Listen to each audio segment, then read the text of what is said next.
بسم اللہ الرحمن الرحیم الحمدللہ رب العالمین۔ میرے بھائیو دوستو، اللہ کے نبی صلی اللہ علیہ وسلم نے ارشاد فرمایا، سنو، سب سے بڑی خیانت یہ ہے کہ تم اپنے بھائی سے جھوٹ بولو اور اس کو وہ سچ سمجھے۔ سب سے پہلے تو میرے بھائیو دوستو، جھوٹ بولنا خود بہت بڑا گناہ ہے۔ اگر آدمی جھوٹ بول کر کسی کو دھوکہ دے رہا تو یہ گناہ ہے، اس سے بچنا چاہیے۔ آدمی ہمیشہ سچ بولنا چاہیے، کیونکہ ہر چیز کے اللہ رب العزت نے دو پہلو رکھے، جیسا سچ رکھا تو جھوٹ بھی رکھا۔ سچ کے اندر ہمیشہ کامیابی رکھی اللہ پاک نے۔ سچ بات کرنا،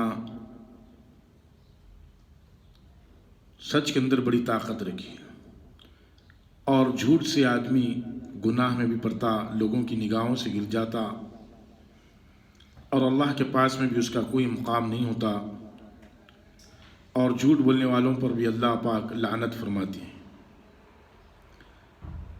اسی لیے ہمیشہ آدمی کوشش یہ کرنا، کوئی بھی لین میں رہنے دو، کسی بھی لین سے رہنے دو، آدمی ہمیشہ سچ بولنا۔ بعض وقت میں آدمی ایسا عادی ہو جاتا ہے کہ ہر وقت جھوٹ بولتے رہتا، مذاق میں جھوٹ، حقیقت میں جھوٹ، کاروبار میں جھوٹ، ملازمت میں جھوٹ، کسی سے بات کرے تو جھوٹ۔ اگر کوئی آدمی پوچھا کہ تم کہاں پر ہو اس وقت، تو آدمی نے جھوٹ کہہ دیا۔ کہ میں مثال کے طور پہ آدمی قریب میں ہے تو آدمی کہہ دیا کہ میں دور پہ ہوں۔ اس سے بچنا چاہیے۔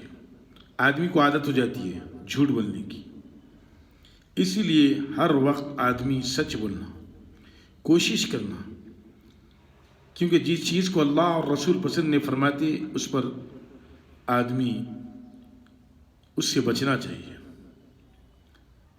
اس پر اپنے آپ کو بچانا چاہیے۔ اگر ہم سچ بولیں گے تو سچ نجات دے گی، اگر جھوٹ سے ہم بچیں گے تو میرے بھائیو دوستو گناہ میں نہیں پڑیں گے۔ اسی لیے ہمیشہ سچ بات کرنا، جھوٹ سے بچتے رہنا، کیونکہ جھوٹ بولنے سے ایک دوسرے کے بیچ میں فساد بھی ہوتا، ایک دوسرے کے بیچ میں نااتفاقیاں ہوتی، ایک دوسرے کے بیچ میں آدمی برسوں کی دوستی، برسوں کی محبت آدمی کی خراب ہو جاتی کہ ایک آدمی نے جھوٹ کہہ دیا، وہ وقت تو ٹل جاتا لیکن اس کے انجام آخری میں مشکلات ہو جاتی۔ اسی لیے جھوٹ سے آدمی پرہیز کرنا، کبھی بھی جھوٹ نہیں بولنا چاہیے، مذاق میں بھی جھوٹ نہیں بولنا چاہیے، کیونکہ آدمی اگر جھوٹ سے بچے گا تو آدمی کے لیے بہت فائدہ ہے۔ اب تجارت کر رہا، جیسے سید حضرت صحابہ رضی اللہ عنہ جھوٹ نہیں بولتے تھے تجارت میں، خراب مال ہے اسی کو بھی بیان کرتے تھے کہ یہ مال خراب ہے، سچ بولتے تھے۔ صحابہ اکرام رضی اللہ عنہ کی تجارت کی بنیاد، سچ بولنے کی بنیاد پر لوگ انہیں دیکھ کر بازار کو جاتے تھے سودا خریدنے، لیکن ان کے اخلاق کو دیکھ کر، ان کی کردار کو دیکھ کر، ان کی سچائی کو دیکھ کر، نبی کے طریقے پر چلنے کو دیکھ کر، اللہ کے حکم کو دیکھ کر سودے کے بجائے ایمان لے کر آتے تھے، ایمان لے کر آتے تھے، اور تول میں بھی کمی نہیں کرتے تھے صحابہ، تول میں زیادہ کر دیتے تھے صحابہ۔ اگر کوئی چیز مثال کے طور پر لا کر واپس کی گئی، کسی نے خرید لیا، خرید کے لے جا کر پسند نہیں آئی، یا کوئی اور چیز ہو گیا، آدمی لا کر واپس کر دیا تو اس کو فوراً واپس لے لیتے تھے، اس کو فوراً واپس لے لیتے تھے۔ لیکن ہمارا ماحول ایسا نہیں ہے، ہمارا ماحول الٹا ہے۔ واپس لینے میں کتنا بڑا ثواب ہے، بہت بڑا اجر ہے، لیکن ہم بالکل تیار نہیں ہوتے واپس لینے کی کوئی چیز۔ اسی لیے ہر لین سے آدمی اپنے آپ کو جھوٹ سے بچائے۔ جھوٹ بولنے سے بچائے. جھوٹ بولنے سے لوگوں کو دھوکہ ملتا ہے. جھوٹ بولنے سے لوگوں کے اندر جو اتفاق ہے، جو محبت ہے، وہ محبت لوگوں سے ختم ہو جاتی ہے. اسی لیے جھوٹ بولنے والوں پر اللہ پاک نے لعنت کی. کبھی بھی جھوٹ نہیں بولنا چاہیے. ہر لمحے میں کبھی جھوٹ نہیں بولنا چاہیے. جیسے ایک بزرگ کے واقعے میں آتا، کبھی جھوٹ نہیں بولا تھا آپ نے، کبھی بھی جھوٹ نہیں بولا تھا. حجاج بن یوسف وقت ظالم تھا، اور یہ بزرگ کے بچے اس کے خلاف کوئی مہم میں شریک ہوئے تھے.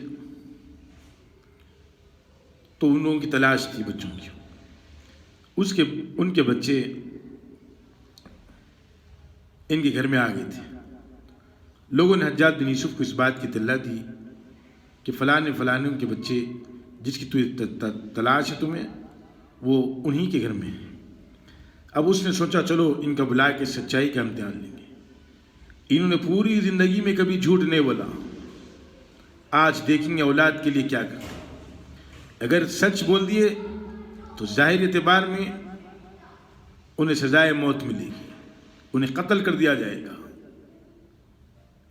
اب اس نے جب بلا کر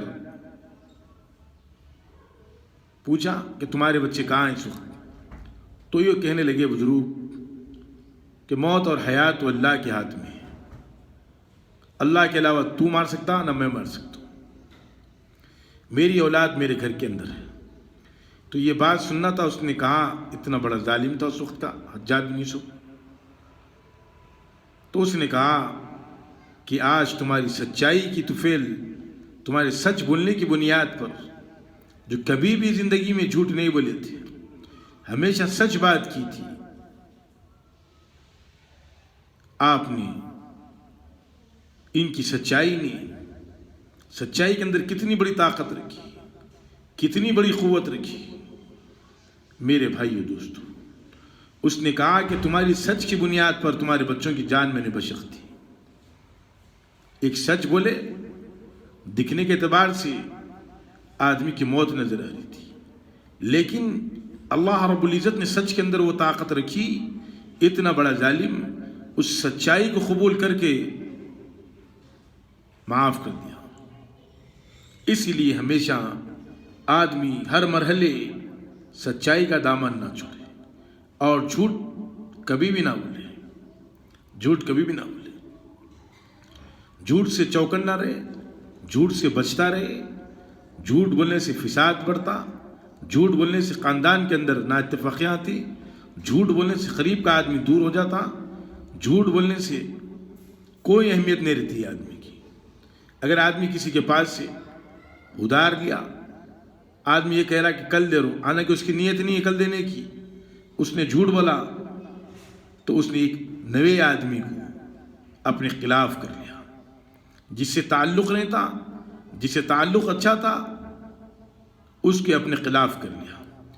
اسی لیے میرے بھائیوں، ہر مرحلے میں جھوٹ سے پرہیز کرنا چاہیے. جب جھوٹ سے ہم پرہیز کریں گے، اللہ ہماری غیب سے مدد کرے گا.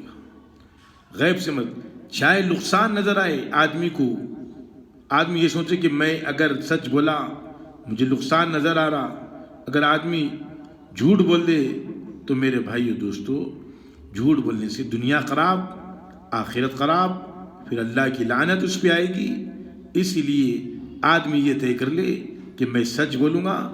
اب سچ بولنے سے اللہ رب العزت اس کے اندر اتنی بڑی طاقت ڈال دیتے، اتنی بڑی قوت ڈال دیتے، اس کے اثرات اللہ آگے بتاتے ہیں. سچ بولنے کے اثرات اللہ آگے بتاتے ہیں.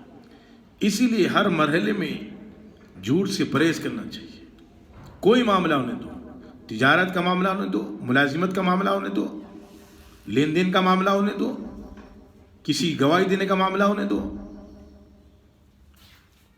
اس لیے سچائی کے ساتھ میں دامن کو تھامے رہنا، اللہ سے دعا کرنا، اللہ ہماری مغفرت فرما دے، اللہ ہمیں ہدایت سے نواز دے، اللہ ہمیں جھوٹ سے حفاظت فرما دے، جھوٹ سے اللہ ہماری حفاظت فرما دے. اللہ سے دعا کرنا چاہیے، اللہ پاک کہنے سنے زیادہ عمل کی توفیق عطا فرما دے۔